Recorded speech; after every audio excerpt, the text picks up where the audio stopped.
Hello friends, this is Ritu and welcome to study more knowledge. तो previous year questions की series में आज हम करने वाले हैं जुलाई 2013 का पेपर फर्स्ट का हिंदी सॉल्यूशन। जैसा कि आप जानते हैं, हम हिंदी सॉल्यूशन की सीरीज़ कर रहे हैं और हम कुछ ही क्वेश्चन पेपर बचे हुए हैं। तो चलिए शुरुआत करते हैं आज की क्लास की। और सबसे पहले पैराग्राफ दिया हुआ है, तो पैराग्राफ हम किस तरह सॉल्व करते हैं। तो पैराग्राफ नहीं पढ़ते हैं, हम क्वेश्चंस को पढ़ते हैं सबसे पहले और उसका फिर आंसर इसमें फाइंड आउट करेंगे।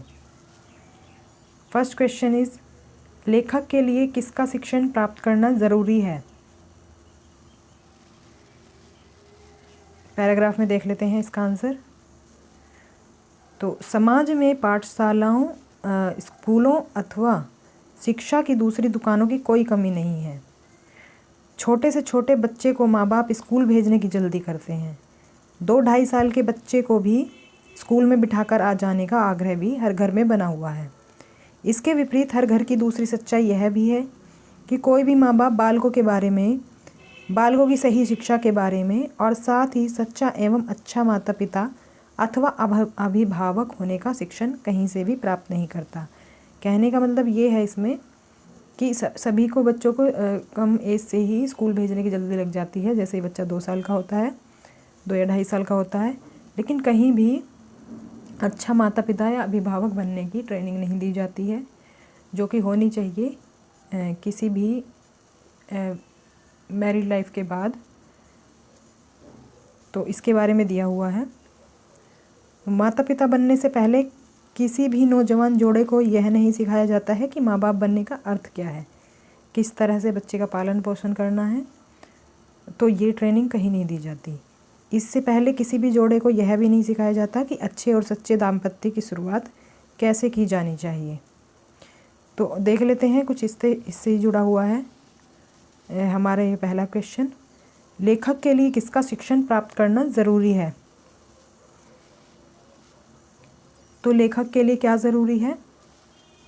अच्छे माता पिता बनने का शिक्षण। तो ये पैराग्राफ इसी पर बेस्ड है। माता पिता को बच्चों की सही शिक्षा के बारे में जानना क्यों ज़रूरी है। तो क्यों ज़रूरी होता है सही शिक्षा के बारे में जानना? ताकि बच्चों को उच्च डिग्रियाँ प्राप्त करवाई जा सकें। तो उच्च डिग्रियाँ प्राप्त करने का मकसद कभी भी शिक्षा का मकसद नहीं होता है। ताकि बच्चे स्वयं प्रवेश लेने योग्य बन सकें, ये भी गलत होगा। जिससे बेहतर समाज का निर्माण किया जा सके। तो बिल्कुल यही ऑप्शन करेक्ट होगा, क्योंकि शिक्षा का मतलब ही यही है कि शिक्षा इसीलिए दी जाती है जिससे बेहतर से बेहतर समाज का निर्माण हो सके, अच्छा हम निर्मित कर सकें। तो यही होता है शिक्षा का मकसद। नेक्स्ट क्वेश्चन है, समाज और सत्ता किसके प्रति सजग नहीं है। तो ऑब्वियस सी बात है किसकी बात हो रही है इसमें। तो फिर भी हम देख लेते हैं एग्जैक्ट इसी का आंसर। हमने यहाँ तक देख लिया था, तो अब यहाँ से आगे देख लेते हैं। पति पत्नी होने का अर्थ क्या है, यह भी कोई नहीं जानता, मतलब बताता। परिणाम साफ है कि जीवन शुरू होने से पहले ही घर टूटने बिखरने लगते हैं। घर बसाने की शाला न आज तक कहीं खुली है और ना खुलती दिखती है। समाज और सत्ता दोनों या तो इस संकट के प्रति सजग नहीं हैं या फिर इसे अनदेखा कर रहे हैं। और ऑप्शंस देख लेते हैं कि क्या दिए हुए हैं। ज्ञानवान समाज न बन पाने के घोर संकट के प्रति, तो इसकी चर्चा नहीं है इसमें। घर बसाने की शिक्षा देने वाली शाला खोलने के प्रति, तो बिल्कुल सेकंड ऑप्शन करेक्ट हो जाएगा, क्योंकि इसी के बारे में ये पूरा पैराग्राफ है। घर बसाने की जो शिक्षा देनी चाहिए उसके लिए कोई शाला आज तक खुली नहीं है और ना ही खुलती दिखती है, इस बारे में चर्चा की गई है। नेक्स्ट क्वेश्चन है, लेखक के अनुसार सबसे पहले क्या जानना ज़रूरी है। तो सबसे पहले जानना क्या ज़रूरी है?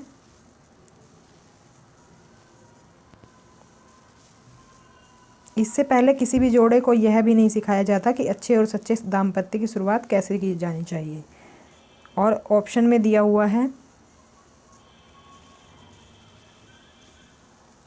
बच्चों के बारे में, बच्चों की शिक्षा के बारे में, माता पिता के शिक्षा के स्तर को, और दाम्पत्य की शुरुआत कैसे की जानी चाहिए। तो दाम्पत्य की शुरुआत कैसे की जानी चाहिए इसका इसमें जिक्र है, तो फोर्थ ऑप्शन इसमें करेक्ट हो जाएगा।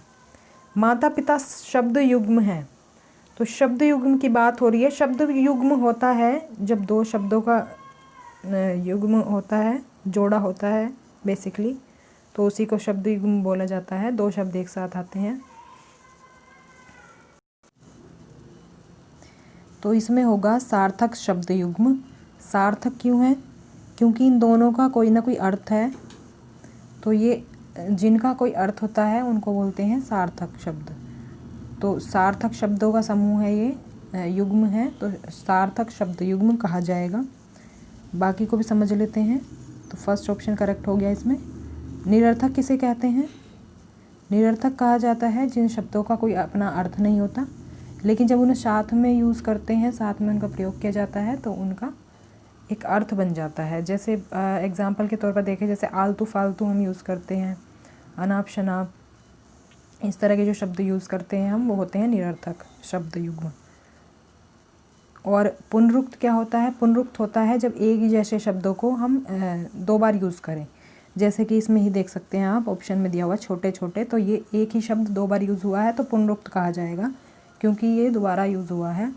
सार्थक निरर्थक शब्द युग्म किसे कहा जाएगा? सार्थक निरर्थक में एक शब्द का कुछ अर्थ है और एक निरर्थक है। जैसे खाना वाना हम बोल देते हैं, सोना वोना बोल देते हैं, इस तरह से। तो पहला जो शब्द है उसका कोई अर्थ है, लेकिन जो सेकंड वाला है उसका कोई अर्थ नहीं है, वो निरर्थक है। तो इस तरह से हम इनको समझ सकते हैं।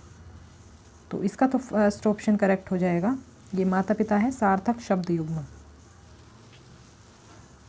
नेक्स्ट क्वेश्चन है, भी शब्द है। तो भी क्या है? निपात है, ये हम पहले भी पढ़ चुके हैं। निपात होते हैं जिसमें किसी बात पर जोर दिया जाए, तो वो होते हैं निपात शब्द। तो इसमें थर्ड ऑप्शन करेक्ट हो जाएगा। इसके विपरीत घर घर की दूसरी सच्चाई यह भी है कि वाक्य के रेखांकित अंश का समानार्थी शब्द है। तो जो अंडरलाइन शब्द है उसका अर्थ बताना है, मतलब समानार्थी बताना है, समान अर्थ वाला। तो समान अर्थ वाला हो जाएगा सेकंड ऑप्शन, वास्तविकता, कि इसकी सच्चाई ये है, इसकी वास्तविकता ये है, ऐसा हम बोल सकते हैं। तो सेकंड ऑप्शन इसमें करेक्ट होगा। घर के टूटने बिखरने का मुख्य कारण क्या है? तो घर के टूटने बिखरने का मुख्य कारण क्या होगा? ये हमने देखा था, दाम्पत्य का अर्थ न जानना।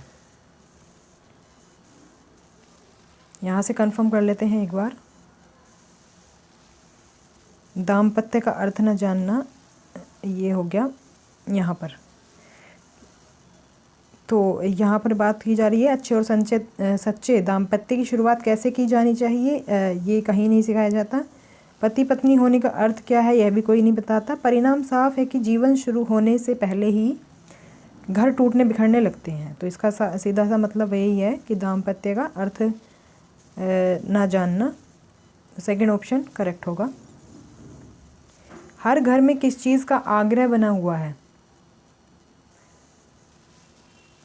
तो इसे भी हमने पढ़ा था, फिर भी एक बार देख लेते हैं।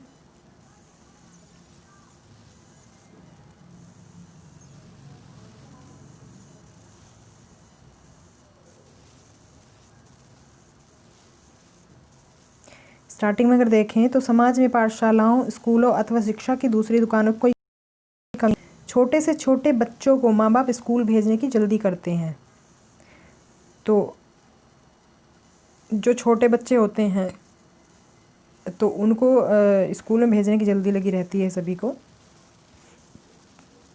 तो इसका मतलब ये है, तो ये हो जाएगा, बहुत छोटे बच्चे को स्कूल में बिठाकर आने का आग्रह बना हुआ रहता है हर घर में। जैसे भी उसकी वो एज पूरी होती है 2-2.5 साल, तो सभी कहते हैं इसको स्कूल में आप एडमिशन दिला दो। तो इसका हो जाएगा थर्ड ऑप्शन करेक्ट। अब देखिए पैसेज हमारा हो गया है कंप्लीट, गद्यांश कंप्लीट हो गया है। अब है पद्यांश या काव्यांश। इसके क्वेश्चंस को सॉल्व कर लेते हैं। कवि के अनुसार यदि भाग्य ही सब कुछ होता तो क्या होता?